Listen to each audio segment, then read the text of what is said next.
আচ্ছা কি ব্যাপার, আপনি তো একজন ফেরিওয়ালা, কিন্তু আপনি এখানে দেখছি গীতা শ্লোক বলছেন। হ্যাঁ, কি বলছিলেন বলুন একবার। আমি বলছিলাম তেসাং শতদ যুক্তানাং ভজতাং প্রীতিপূর্বকম হ্যাঁ। দদামি বুদ্ধি যোগং তং যেন মাম উপজান্তিতে। এবং পরে শ্লোকেও আবার শ্রী ভগবান বললেন তেসামে বানুকম পার্থম অহম অজ্ঞানজংতম নাশয় আমাত্ম ভাবস্ত জ্ঞান দীপে নভাসতা। কোনো ভক্ত যদি আমাকে সতত যুক্ত থাকে, সতত যুক্ত মানে এই নয় যে গৃহে কর্ম সংসারে কর্ম। আচ্ছা মানে আপনি একজন ফেরিওয়ালা, আপনি দেখছি এখানে একটু আগে বিক্রি টিক্রি করছিলেন এবং হঠাৎ গীতার পাঠ বলতে লাগলেন, মানে হঠাৎ কি হলো, মানে আপনার নাম কি? আমার নাম রাজীব সিংহ। আপনার বাড়ি কোথায়? আমার বাড়ি কিরনার থানার অন্তর্গত দেবগ্রাম রায়পুর। মানে আপনি কি এই কাপড়ে ফেরি করেন? হ্যাঁ, এবং তার সাথে সাথে কি এরকম হ্যাঁ। গীতা পাঠও করতে থাকেন? আমি সব সময় যতক্ষণ আমি মানে জাগ্রত অবস্থায় থাকি ততক্ষণ আমি গীতার কথা। আপনার কি গীতা বইও আছে? হ্যাঁ, সব সময় থাকে? সঙ্গে দেখান তো। সব সময় আমার সঙ্গে গীতা থাকে। আমি মনে করি যে গীতা ছাড়া জীবনে কিচ্ছু নাই, একমাত্র আমাদের লক্ষ্য শ্রী ভগবান। আচ্ছা শ্রী ভগবানকে লাভ করাটাই আমাদের লক্ষ্য। আচ্ছা, আপনি কি এইভাবে কত বছর ধরে এরকম গীতা পাঠ করছেন? আমি মোটামুটি আজ 9 বছরের বেশি হবে, প্রায় 10 বছরের কাছাকাছি হবে। আচ্ছা, আপনি তো এই ফেরি করেন, বুঝতে পারছেন অনেক গ্রামে গ্রামে যেতে হয়, তবু আপনি এই কাজ করার পরে এত খুশি কিভাবে? আমি একমাত্র শ্রী ভগবানের যার মন যুক্ত থাকে, চিত্ত যার সব সময় তিনি আনন্দিতই থাকবেন, তিনি কখনোই বেজার বিরক্ত হইতে পারেন না। কারণ গীতার এমন একটি প্রভাব, তিনি কাউকে মন্দ রাখার চেষ্টা করবেন না। শুধু কোনো ভক্ত হে ভগবান শ্রীকৃষ্ণ তোমার হলাম বলে তার চরণে আত্মসমর্পণ যদি করে, তারপরও দায়িত্ব তার। আচ্ছা আচ্ছা, মানে আপনার কি 700টা শ্লোকই মুখস্থ নাকি? হ্যাঁ, 700 700টা শ্লোক হ্যাঁ। আমার মুখস্থ, মানে হ্যাঁ। ভালো করে শুনুন, হ্যাঁ। ওনার 700টা শ্লোক মুখস্থ। হ্যাঁ। গীতার যে অধ্যায় আছে, হ্যাঁ। সেই অধ্যায়ের প্রত্যেকটা শ্লোক আপনার প্রত্যেকটা মুখস্থ এবং শ্লোক তার মুখস্থ। মানে নিশ্চয়ই জানেন। হ্যাঁ। আচ্ছা, আপনি তৃতীয় অধ্যায়ের যে কোনো একটা শ্লোক বলুন। যে যথাম্মাং প্রপদ্যন্তে তাং তথৈব ভজাম্যহ। আচ্ছা, পঞ্চম অধ্যায়ের? পঞ্চম অধ্যায়ের সন্ন্যাসস্য মহাবাহ তত্ত্বমিচ্ছামি বেদিতুম। আচ্ছা, 17 নম্বর অধ্যায়ের? 17 নম্বর অধ্যায়ের কট্টন লবণ তৃষ্ণ তীক্ষ্ণ রুক্ষ বিদাহীন। 18 নম্বর অধ্যায়ের? সর্বধর্মান পরিত্যজ্য মামেকং শরণং ব্রজ। মানে অবস্থাটা বুঝুন, উনি যে কোনো শ্লোক ওনাকে ধরা হচ্ছে সেই জায়গায় যে কোনো অধ্যায়ে সে শ্লোক ওনার মুখস্থ। আর এদিকে উনি কাপড়ের ফেরিওয়ালা। দেখতে পাচ্ছেন আজকে একটা গ্রামে এসেছি, যে গ্রামটার নাম হচ্ছে গিয়ে গুমাই, এবং সেই গ্রামে এসে ওনাকে হঠাৎ দেখতে পাচ্ছি উনি কাপড়ের ফেরি করছেন। এবং সব থেকে বড় ব্যাপার, ওনার গাড়িতেও যদি দেখেন সেখানে। আচ্ছা, এটার মানে কি?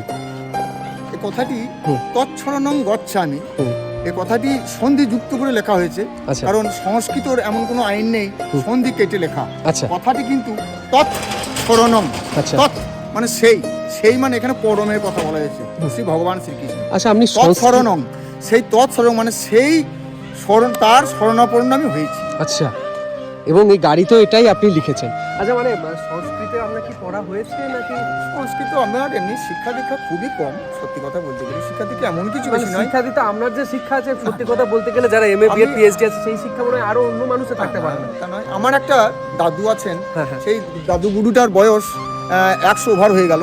আচ্ছা। ওনার সঙ্গে আমি সঙ্গ করি একমাত্র সন্ধ্যেবেলায় হরিনাম করার পর, গুরুনাম করার পর। আচ্ছা, মানে এই কাজকর্ম করে বাড়ি গিয়ে আপনি আবার হরিনামও করেন? হ্যাঁ।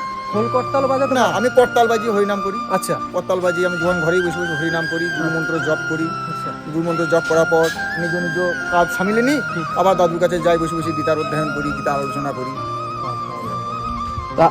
আপনার একবারে মানে বিছানায় বসে বাসি মুখ থেকে আরম্ভ যে পয়া হৃষিকেশ হৃদি স্থিতেন যথা নিযুক্তস্মি তথা করমি। আচ্ছা, আপনি কি এই যে আপনি গীতা পাঠ তো বললেন, আপনি কি ভাগবতেরও কিছু কিছু আমি সমস্ত না জানি বললেই ভুল হবে, সমস্ত পাঠ করেন? হ্যাঁ, সমস্ত আমি পাঠ করি না, মানে কিছুটা আমার বাংলা দখল কিছুটা আছে। আচ্ছা, আপনি কি বেদও পড়েছেন? না, বেদ পড়ার ইচ্ছা আছে নিশ্চয়ই? বেদ আর পড়ি নাই আমি। হ্যাঁ, কারণ আমি এটা বুঝে গেছি খুব স্পষ্টভাবেই শ্রী ভগবান বলে দিয়েছেন একবারে যে সর্বস্ব চা হং হৃদয় সন্নিবিষ্ট মত্ত স্মৃতির জ্ঞানম অপহনঞ্চ বেদৈশ্চ সর্বরহমৈব বেদ্য বেদান্ত কৃত বেদ বিদেব চা হং। আচ্ছা, এটা আমি ভালোভাবে বুঝে গেছি। আচ্ছা, এটার মানেটা যদি আমাদের দর্শক। শ্রী ভগবান বেদ বেদতা, বেদের আচার্য রূপে বেদের অর্থ প্রকাশক, এবং ওই বেদ শ্রী ভগবানকে খুঁজে বেড়াচ্ছে। আচ্ছা আচ্ছা, তাও আপনার নাম্বারটা যদি বলেন, কোনো মানুষ যদি যোগাযোগ করতে চান করতে পারেন 7059580471। ভালো থাকবেন, সুস্থ থাকবেন এবং এইভাবে হ্যাঁ। মানুষের কাছে গীতার প্রচার করবেন। এবং আপনারা যারা আমার যারা লক্ষ্য সেটাই। যারা ভিডিওটা দেখছেন, এনার সাথে যদি থাকতে চান, এনার পাশে যদি থাকতে চান, অবশ্যই আপনারা ফোনও করতে পারেন।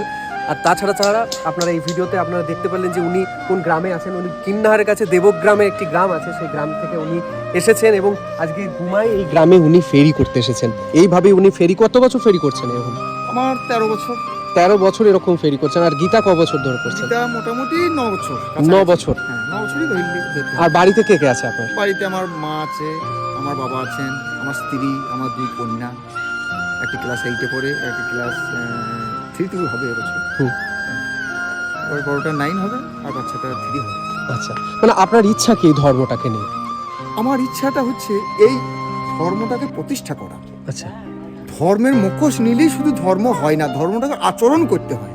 আমি আচরণ করব না, আমি মদ খেয়ে ড্রেনে পড়ে থাকবো আর আপনাকে বলবো এই খেল না, এই করুন। সদ্গুরুর আমি শিক্ষা দীক্ষা নেব না, শুধুমাত্র ওই ব্যবসায়ী গুরুদেরই মানে কানে মন্ত্র নিলেও হ্যাঁ, বাস হ্যাঁ। হয়ে গেল ধর্ম রক্ষা। এরকম হয় না, কখনো হয় না। নিজেকে আচরণ করে সেই জিনিসটা করতে হয় অবশ্যই। আচ্ছা, অবশ্যই ভালো থাকবেন, আবার আপনার সাথে দেখা হবে এবং গীতার আসরে অবশ্যই দেখা হবে।